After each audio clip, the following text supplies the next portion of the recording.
Okay, so this is a video about the report that came out last week on anti-Semitism in the National Union of Students in the UK. And so I'm doing this video because I think this is a significant report. And because a lot of us who got heavily involved in the Labour Party between 2015 and 2019, under Jeremy Corbyn's leadership, were a little bit like not knowing what to do when we encountered the use of anti-Semitism to smear activists, the use of anti-Semitism and ongoing and in the past to create a witch hunt against the left of the Labour Party. We didn't have any resources out there that could, or not enough resources out there that could support us in understanding that. So I think I see my channel as a little bit of a resource. I don't think I should be doing this because I don't think I'm really qualified to do it, but not many other people are really trying to disentangle what's going on with anti-Semitism at the moment in the UK. So I'm going to give it a go. And what I'm going to try to do is to say that this report that's come out about the National Union of Students is an escalation in the weaponisation of anti-Semitism against the Palestine Solidarity movement in particular, and is part of an attack on the peaceful boycott, divestment and sanctions movement, which attempts to exert pressure on Israel to address its oppressive treatment of Palestinian people. So I'm going to start with a little bit of background. This is the second of two reports which were carried out about the National Union of Students by Rebecca Tuck. These are so-called independent reports. The first one was not made public. The first one looked at the president of the National Union of Students. That's an elected post. It was taken by a woman called Shema Dalali. And what this report did was to investigate whether or not she was anti-Semitic. Now, this report, as I said, isn't public, so I don't want to talk about it too much, but I think it is useful context. And there was a very good statement, I think, put out by the Palestine Solidarity Campaign in response to it. So I'm going to pick up a few points from there to give background, because we'll come back to those when I look at the main report that came out last week. So what Palestine Solidarity Campaign does is say we recognise the considerable political pressure put on the National Union of Students, both to initiate these reports and to reach the right result in the two investigatory processes. So I think we shouldn't underestimate the way in which this is part of a broader government agenda. And I'll come back to the fact that they are proposing to put forward legislation against boycotting Israel. I mean, it's a generalised boycott bill, but it's obviously going to be targeting and is aimed at people who are proposing boycotting Israel. So another thing which the Palestine Solidarity Campaign identifies about what happened with the first report is that the elected president of National Union Students, Shema Dalali, was subjected to the most intense public scrutiny and horrifying abuse, including death threats. This is not the first time a Muslim woman of colour has had her social media trawled, her internet presence scrutinised, and her ability to do her elected role obstructed by a media-stoked outrage that ends up conflating legitimate criticisms of Israel with anti-Semitism. So, for example, one of the things that she was sacked over was tweeting, "From the river to the sea, Palestine will be free." This is a standard thing to say within the Palestine Solidarity movement. So to use it to sack someone is to say we can use your associations with Palestine, if you're supportive of the Palestinian people, to sack anyone. Why it's such an important thing to say is because what Israel tries to do is to divide up Palestinians and say, yeah, the situation in Israel is different, the situation in the West Bank, the situation in East Jerusalem, the situation in Gaza. Of course, all of that is true. There are different conditions, but there is a structured, unified system of Jewish supremacy that operates across those, and all peoples in those different areas are subjected to apartheid by the Israeli regime. And so in that sense, it's really important to unite across. So we should never allow that from the river to the sea to be seen as anti-Semitic. Another thing which we'll come back to, which Palestine Solidarity Campaign, PSC, point out, is that it's deeply concerning that criticism of UJS, which is the Union of Jewish Students, which is an overtly pro-Israel group, that legitimate criticisms of those were again seen as evidence of hostility not to all Jewish students and seen as grounds for dismissal. Okay, so Rebecca Tuck, the woman who wrote both of these reports, she's a lawyer. People have said some stuff about her since the reports came out. Ben Jamal, who runs Palestine Solidarity Campaign, tweeted, "In a meeting with Tuck I attended, she made the astonishing assertion that it was controversial to call BDS, Boycott, Divestment and Sanctions, a Palestinian-led movement because some claim it was started by UK academics. He clarifies that this is, to quote, a grotesque line of Israeli Hasbara, which is propaganda, which denies agency to Palestinians." Tony Lerman, I heard him speaking about this. He also had a meeting with Rebecca Tuck, and he was speaking about definitions of anti-Semitism at a time when he said this, and he said that she said to him that she knows virtually nothing about these. So it may be that these reports are very bad because this woman does not know what she's talking about. And that ignorance may be inadvertent, it may be willful, but I don't think it actually matters whether it's a matter of ignorance or a matter of deliberate bad faith attempts to attack the Palestine Solidarity movement. This is what has happened. We need to look at what has been said rather than who's saying it. Because if Rebecca Tuck was not around, they'd find someone else to do it. Exactly the same thing I said when I was criticising David Baddiel's documentary on Channel 4. Yeah, David Baddiel is a very bad messenger, but he's very convenient for putting this message, and it's the message that we need to address. So I'm going to do that, and I've been really disturbed by the lack of critical engagement with this report. So I looked on YouTube, and the only things I could find about this report were put out by the far-right media GB News. The Guardian had one article that I read about this, which accepts uncritically the narrative in the report. The BBC probably has the most balanced coverage I found from the mainstream media, because although they reported the narrative in the report, they also quote from the Ben Jamal Palestine Solidarity Campaign, so there is a kind of small counter-narrative in there as well. There's a big problem with the Guardian's coverage, though, and their complicity in these attacks on the left and on the Palestine Solidarity movement. And that's clear from something that GB News said. So they said, referring to this article in The Guardian, for The Guardian to be writing this, you know it has to have actually been bad, because they are somewhat reluctant to talk about anti-Semitism on the left. If only they were somewhat reluctant to talk about it. But I imagine, to someone who doesn't read The Guardian, you know, your average, most people don't read The Guardian, right? Certainly most people who watch GB News don't. I would imagine that sounds quite plausible. Why would The Guardian be taken as seriously if it wasn't something concerning it? This is why it's been a real problem for us that media outlets, not just on the mainstream centre-left like The Guardian, but even more left-wing outlets like Novara, like Owen Jones's YouTube channel, and left-wing organisations like Momentum have had such a bad track record on the use of anti-Semitism to smear left-wing activists, particularly in the Labour Party. And I think what this means is it's very difficult for them to really critically analyse what's happening in the National Union of Students, because they can't draw connections because they're so implicated. But of course, the right wing will be drawing connections between what happened to the Labour Party and National Union of Students. So, for example, on GB News, they say, oh, well, this report really helps us understand what happened to the Labour Party under Corbyn, because, of course, lots of students got involved. And so if we know students are anti-Semitic, maybe they took that anti-Semitism into the Labour Party, is the implication. So we need to be able to connect as well. So there is a pattern. So I'm going to start with the pattern. I'm going to start by reading out the opening sections of the report, so just the opening 2 sentences.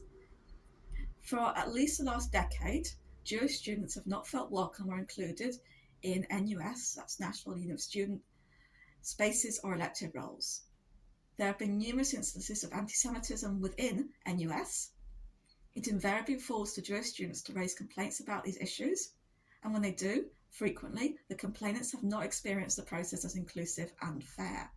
So you could swap out students for members, you could swap out NUS for Labour Party, and this would be pretty much reusable. So, for example, for at least the last decade, Jewish members have not felt welcome or included in Labour Party spaces or elected roles. Yeah, that's the narrative that we got. It's the same narrative to some extent. Also similar is the proposed solutions of things like training and dialogue, which of course we've seen over and over again, but it's a question of who's doing the training, what's in the training, what's the basis for the dialogue, and I'll come on to dialogue a bit later. Another thing which is common across the narratives that's being constructed about anti-Semitism in the Labour Party and narrative that's being constructed about anti-Semitism in National Union of Students is the use of reports. So repeatedly in this document there's reference to earlier reports, as if the existence of reports is evidence of the thing on which they are reporting. So we're told that the GB News coverage always starts with a recital of there are now 8 reports on anti-Semitism in the National Union of Students. There are some reports that double up. The Home Affairs Select Committee report on anti-Semitism does work in the Labour Party narrative and does work, very strong work in this particular report on NUS. Another report which does double service is the Oxford University Labour Club report, which was the first report on Labour Party anti-Semitism and again gets name-checked in this report. A similar thing which happens across both is that some of the same people turn up. So if you're familiar with what's happened in the Labour Party, even vaguely familiar, you'll probably know that Luciana Berger was a Labour MP, a Jewish Labour MP, and that she resigned from the Labour Party, citing anti-Semitism as a reason for her resignation. She also, some years back, as is documented in this report, resigned from the National Union of Students when she had an elected role there.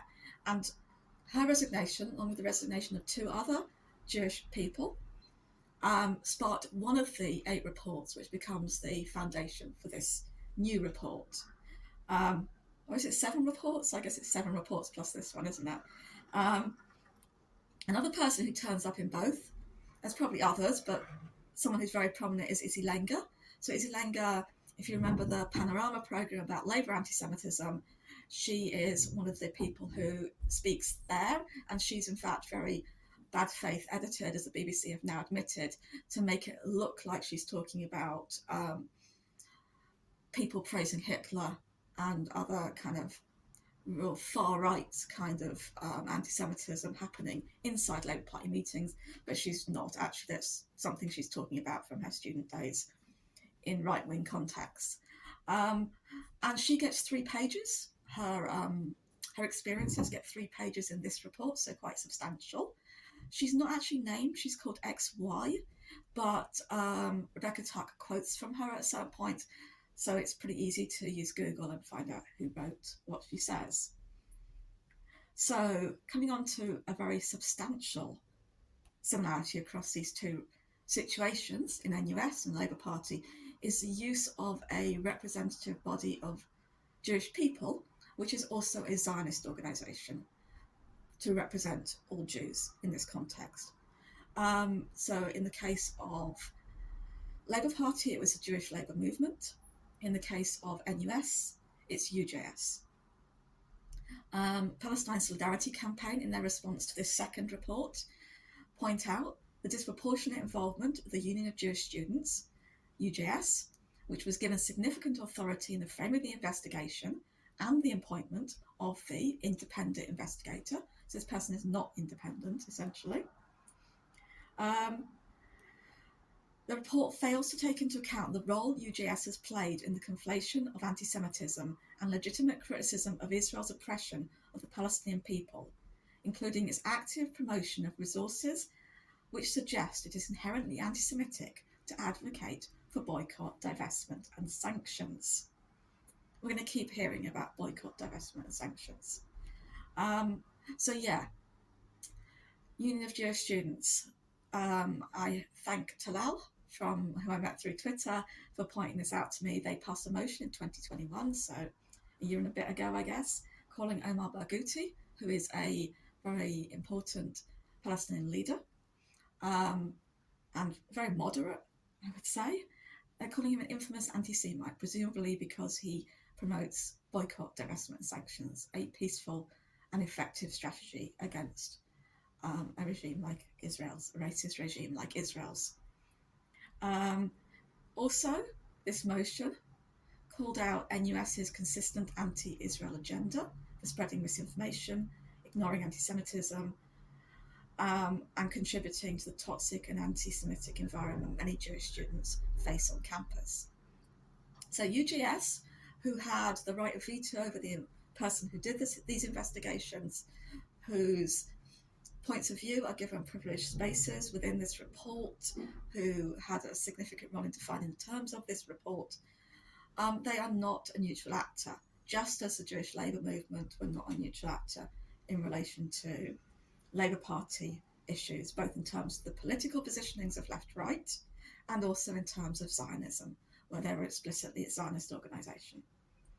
I think that's why Jewish Voice for Labour was so challenging, because what Jewish Voice for Labour did was to claim a position to speak as a, to some extent, representative Jewish body, representing some Jewish people, with a fairly decent membership for an organisation of that type, but to do so from an explicitly non-Zionist or anti-Zionist position, and to challenge the kind of things which were being done and are being done in the name of anti-Semitism. Okay, so another thing that Labour Party debates and NUS debates have in common is the idea, to use David Baddiel's term, that Jews don't count. So this argument is that it is in progressive spaces that we have the problem for Jews now, not in right-wing spaces. And it's left-wing anti-Semitism, which is where we need to look to address contemporary anti-Semitism. So the report very briefly mentions far-right anti-Semitism. I'll quote from the introduction. So what's notable about this category of anti-Semitism on the far right, however, is that it is easily identifiable as being anti-Semitic and is generally condemned by student leaders, indeed all anti-racists. Therefore, we don't have to worry about it. This seems to me a strange argument, of course, but really, I'm not going to try and take apart this argument. I'm going to try and look at the patterns in it and what this argument's doing. And what it does is to enable the whole report to be about problems with the left wing. This report does mark a departure, I think. In the David Baddiel documentary, Jews Don't Count, and in the stuff about the Labour Party, there was an attempt to say that this is not about Israel-Palestine. This report has no interest in doing that. It's very, very out and out about that. So it says, so this is quoting Rebecca Tuck now, what some call new anti-Semitism or modern anti-Semitism, however, engages questions of whether, and if so, when, certain kinds of hostility to Israel can be anti-Semitic. Indeed, whether anti-Zionism is anti-Semitic. And she says, very importantly, it is in this area of highly polarised views where many anti-Semitism complaints in NUS have arisen. So she certainly locates this report at that nexus of the relationship between criticism of Israel in different forms of the Israeli government, but also of the underlying ideology that drives Israel as an ethno-state, which is Zionism, how far that is anti-Semitic and when that's anti-Semitic. I think this report, even though it's claiming to be neutral, it's claiming to be balanced and not take a side, does take a side, and it takes a side with the new anti-Semitism. And it does this through, I would say, a lot of kind of quite sneaky methods. So first of all, if we look at that quote I just gave you, she says that this new anti-Semitism engages questions of whether certain kinds of hostility to Israel not criticism of Israel, hostility to Israel, can be anti-Semitic. And really, no, new anti-Semitism doesn't do that. New anti-Semitism takes a position on that. It says that these things are anti-Semitism. It says that anti-Semitism is now not directed primarily at Jews and Jewish organisations, although it would probably acknowledge that happens. It says that primarily now anti-Semitism is directed at Israel as the collective Jew among nations. And so I think this report gets as close as possible that a neutral, in inverted commas, independent, in inverted commas, report can get to taking a new anti-Semitism position. It does this through selective quotation, among other mechanisms. So it quotes at length people who take this position of the new anti-Semitism.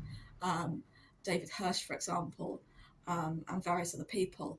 And in lots of cases quotes them twice. There's so much of this report that is just repetition. It's really tedious. It does quote, really interestingly, one critic of the new anti-Semitism, Tony Lerman. It quotes him twice and it quotes the same passage twice. So I'm going to read that. He writes, questions of whether and when political comment on Israel can be described as anti-Semitic have been a key feature of public, political and academic discussions and arguments about the nature of contemporary anti-Semitism for the last 2 decades. Yeah, at least the last 2 decades, probably longer, but certainly Tony's correct in that. Now, the way Rebecca quotes it is to say, well, what can you do? You know, this is a situation, we just have to get used to it.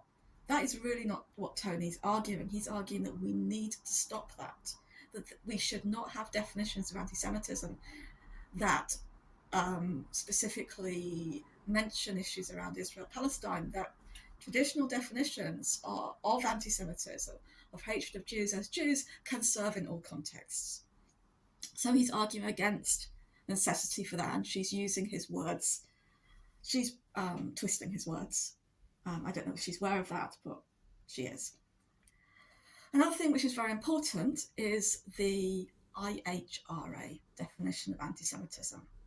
So this definition of anti-Semitism is one which attempts to universalize the new anti-Semitism. So it's a definition which speaks, first of all, very vaguely about what anti-Semitism is, and then uses some examples to attempt to define it, I guess, because the actual definition part is such a failure, perhaps a deliberate failure, or perhaps an unintended one because of what they're trying to do. But the examples deal a lot with Israel-Palestine. And so this definition has become used by proponents of the new anti-Semitism to push that agenda through different contexts, and particularly in local councils, universities, and various other kind of public bodies and private bodies too. So it's interesting to see how Rebecca deals with this. So Rebecca Tuck says, it's clear to me that the origins of the conflict seen within NUS, as within other organisations, including the Labour Party in recent years, they far predate this, or the precursor definition. So they far predate the IHRA, or the definition that led to the IHRA definition. To quote her again, this has caused me ultimately to conclude that the adoption of one definition of anti-Semitism over another would neither remedy the conflict within NUS, nor would it move the dial in a positive direction towards NUS engaging in healthier debate of difficult issues, which people approach with very polarised views. So I think this clearly misses the point that just because something's been contentious prior to a definition being introduced does not mean that definition is not making things worse. But regardless of that point, what is happening here? She got a lot of submissions from the Palestine Solidarity movement and groups connected to it and sympathetic to the struggle of the Palestinians, talking about the problems with the IHRA definition. In this way, she completely sidesteps it. She says, definition's not going to help, so I'm not going to bother putting in all the criticisms. I'm not going to bother even engaging with those voices. And I don't know whether this is the reason why this is done, but what it does is allow her to hold on to the IHRA definition, because she says, well, if definitions don't make any difference, we might as well just stick with the one which NUS has got already. So it smuggles it in there. So the other thing that you have to do if you're going to really full on push the position of the new anti-Semitism is you kind of need to make Zionism and Jewishness, you need to bring them together, conflate them almost.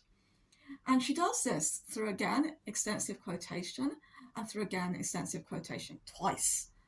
I'm not going to detail all of this, but she quotes from, among other people, I think he's now former chief rabbi, I don't know. I'm not really following who the chief rabbi is.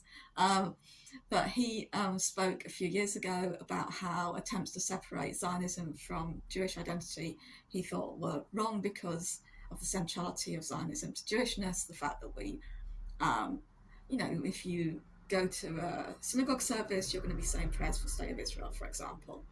If you go to a Jewish bar mitzvah, bat mitzvah, or wedding, you're probably going to have a toast to the State of Israel. I'm going to quote from the Jewish Leadership Council chair, who's also quoted, because I think it's quite a succinct statement of this position. Zionism is so totally identified with how the Jew thinks of himself, and presumably herself, but he doesn't say that. And it's so associated, Zionism, with the right of the Jewish people to have their own country and to have self-determination within that country, that if you attack Zionism, you attack the very fundamentals of how the Jews believe in themselves. So this is a complicated position because, of course, Rebecca Tuck wants to hold that it is anti-Semitic to hold Jewish people responsible for actions by the Israeli state. Of course, it's ludicrous to say that I have any responsibility for what Israel does in any kind of direct sense, but if you are going to say that Jewish identity is inseparable from Zionism, which is the ideology that underlies Jewish supremacy in Israel, and if you are going to have, as the representative bodies that continually support Israel and support the kind of oppressive apartheid policies of Israel against the Palestinians, then I think we do have a kind of responsibility to be accountable for the ways in which our community supports Israel, which is a different thing. But of course, she doesn't want that. Okay. So I think, just briefly to say what the fundamental problem with the new anti-Semitism is, and what with this report by extension, is that it cannot accept that Zionism may be a problem, that what Israel's doing may be a problem, that people may be criticising Israel because of its actions, not because we hate Jewish people. So, for example, she talks about issues of how students who are pro-Palestinian, she puts that in inverted commas, interact with Jewish students, and problems with that. She doesn't talk about any issues with how Jewish students interact with pro-Palestinian students. She doesn't put Jewish in inverted commas. She puts pro-Palestinian in inverted commas, perhaps suggesting that people aren't really pro-Palestinian, that they are, in a sense, somehow using that as cover for anti-Semitism. She also, I'm grateful for Sarah Hosseini for pointing this out, creates a false dichotomy which sets Jewish student safety in opposition to Palestinian human rights. So in tracking back the history of what she calls the history of anti-Semitism I missed the Labour Party then, it's so fucking similar, isn't it? In NUS, Rebecca Tuck speaks about in the 1980s how there was a sentiment that saw motions to ban Jewish societies in universities unless they were avowedly anti-Zionist, and how at the 1985 NUS conference there were stickers handed out saying hands off Jewish identity, with Jews demanding the right to be allowed to support Israel and to define anti-Semitism on their own terms. Can you imagine if during the South African regime, apartheid regime, there have been people demanding the right to support South Africa? So when Rebecca Tuck talks about her overwhelming aim being to help NUS achieve their core aims, including to be anti-oppression. How can you be anti-oppression when you're advocating for the rights to support an apartheid regime?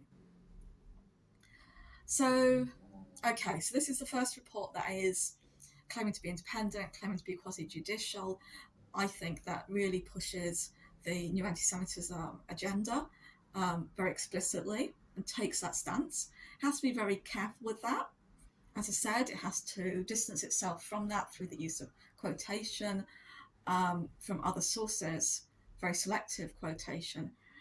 Also has to give an illusion of balance. So, for example, at one point, Rebecca Tuck writes, consideration should also be given to whether there should be an assessment of the experiences of pro-Palestinian activists when there are agreed parameters, to consider whether this reduces the chance of them being the subject of complaint or giving them more confidence in their activism. So Rebecca Tuck wrote a report that got a pro-Palestine activist sacked. How confident does she think that is going to make us in the movement? How confident does she think this report is going to make us, given its relentless and obsessive attempts to conflate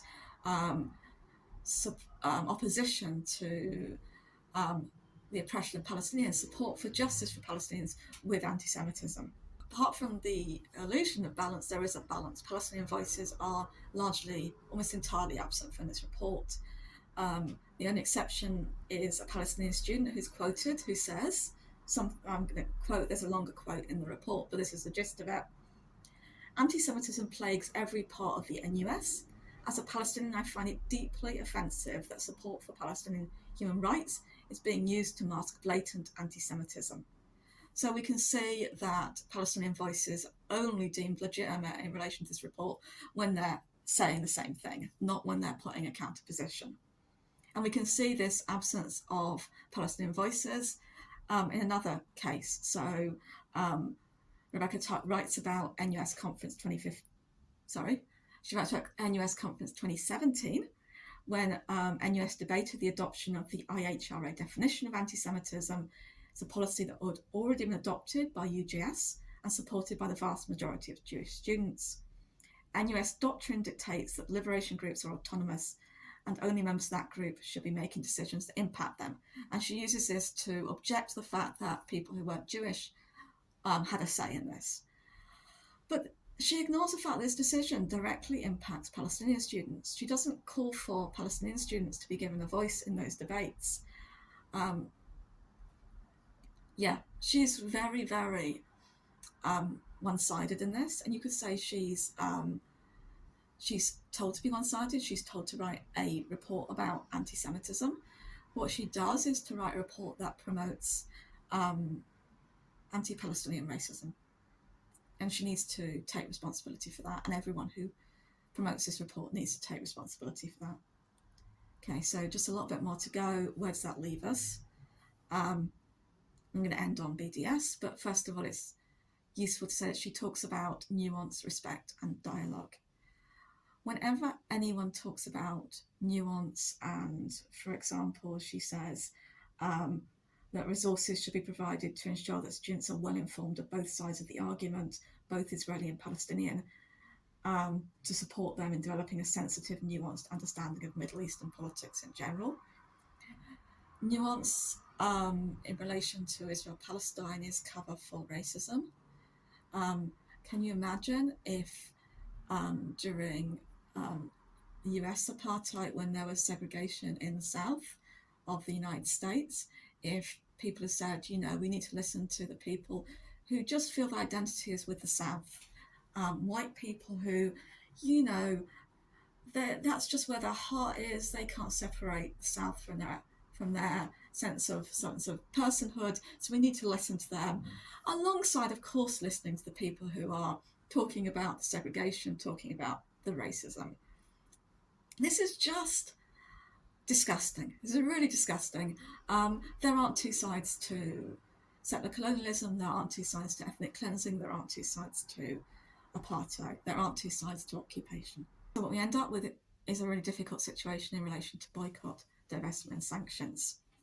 So there's a survey that Rebecca Tuck cites at least twice, probably more than that, in which 49% of Jewish students disagreed or strongly disagreed that they'd feel comfortable attending NUS events. But that number ratchets up to 68% feeling uncomfortable with a boycott, divestment, sanctions, BDS policy or campaign. Now, the report is clear that there is no requirement that NUS don't avoid discomfort, right? Discomfort is not anti-Semitism, but it's a bit ambiguous about this. It says elsewhere, Jewish students have had good reasons to feel at the very least significant discomfort, as if that suddenly becomes the rationale for the need for action. And it's like, yeah, but if you tie your identity to an ethno-state, as Rebecca Tuck is arguing Jewish people have done, she doesn't say the ethno-state bit, I'm adding that, but she says that Jewish people have tied their identity to Israel, then you are going to get uncomfortable a lot when people take a position in opposition to ethno-states. And that's not something which anyone should try to avoid, and certainly not something anyone should try to avoid in the name of anti-racism, which is what this report is doing. So her conclusion that discussions of things like boycott, divestment and sanctions need to be facilitated is, as Palestine Solidarity Campaign say, grotesque. There are not two sides to this that need to be aired equally. This is not a case of dialogue and conflict. This is a case of power. We must not erase power from the situation in Israel-Palestine. We must not allow anti-Semitism to be used to erase power. We must not allow claims to be opposing racism to be in fact be used to propagate racism. And so that's why this report is really important. So I hope you'll add your comments below. Thank you for watching this video. Thank you for everyone who's supporting this channel. And I hope you found this something in here of use.